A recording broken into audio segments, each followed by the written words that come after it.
Hello. In this short video, I'm going to cover some of the common scenarios for AI generated content to be created by students and submitted to online platforms. If you don't know anything at all about AI generated content, check out the other videos that are linked below. The views in this video represent my own personal viewpoint and should not be taken as a policy statement or an endorsement of my employer, current or future. So what I want to discuss in the video are some very simple scenarios or pathways for students to generate and submit content using AI tools. This video is not an AI primer in that I won't get into how these tools work. If you want to know more about how the tools work, check out the links below. In our scenario, the student is responding to a prompt, and the prompt that we see on the screen is a very similar kind of prompt that has been used in business schools for many years, and we can see in lots of other areas very similar prompts. They are an undergraduate student. The student is also non-technical, so they are not interested in AI outside of using it to generate content. They don't understand how it works, they're not interested in how it works, and they have no other particularly strong technical skills. There is another video I am in the process of recording about technical students. The short answer is you're not going to catch technical students, right? I'm sorry, you're not. They're beyond your reach for reasons that I'll discuss in future videos. So the first scenario is about students using an AI platform to generate content based off the prompt that they have. Once they do this, they simply submit the work.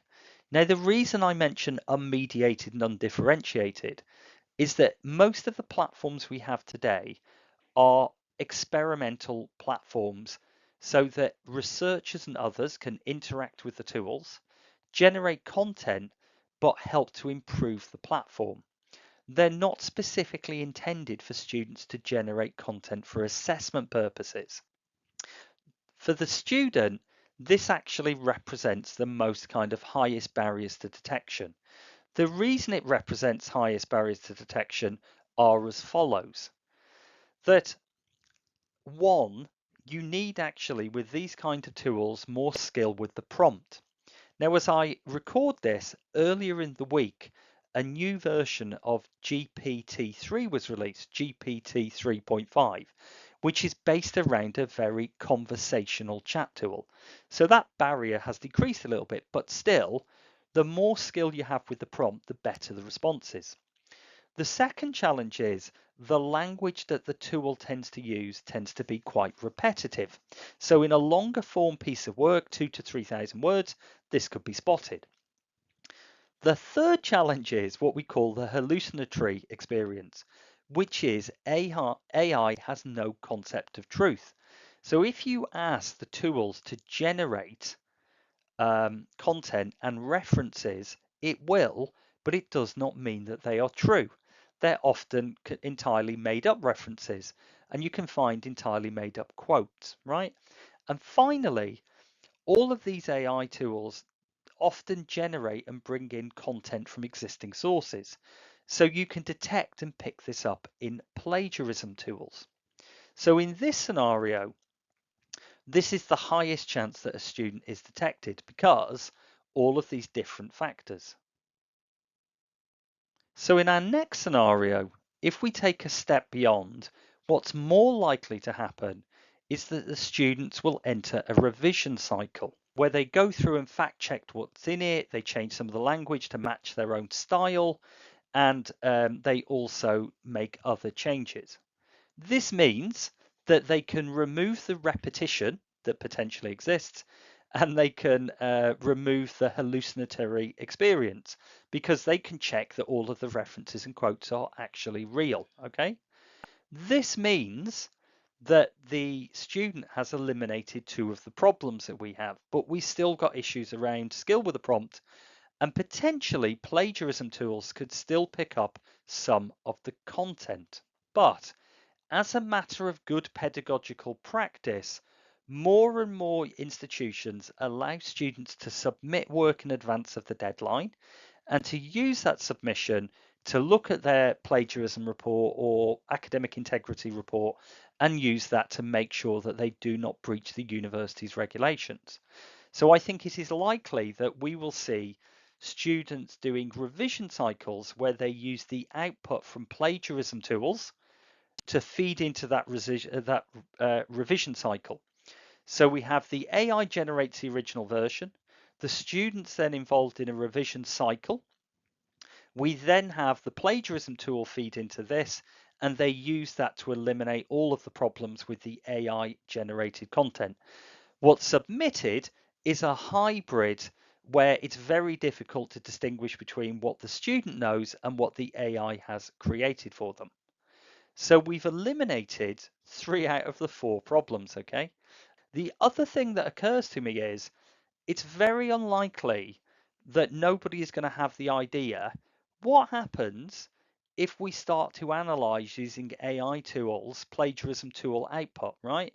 So either someone's going to use an AI or some other means to start to look into seriously how do you train an AI to evade plagiarism tools? And there'll probably be a cycle of revisions where the malpractice companies try to keep up with the AI tools and will go round and round circles. That's very likely to happen. I mentioned that we're seeing a lot of the use of the unmediated, undifferentiated platform, right? But this creates a business opportunity.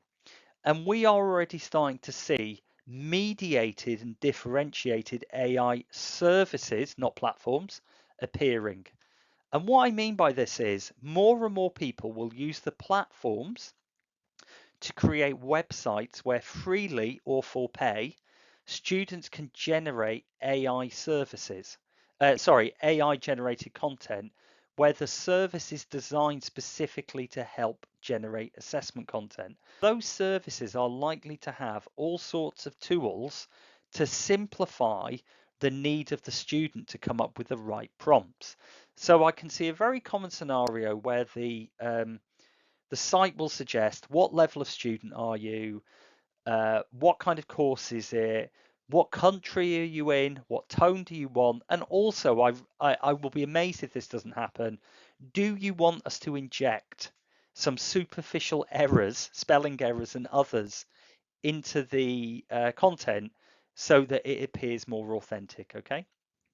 And so this next year, as we get into 2023, we're more likely to see more AI services targeted directly at students. And therefore, that skill with the prompt problem disappears. The final element of this that I have not touched on at all, which I'll come back to in a future video, is what does all of this mean for contract cheating?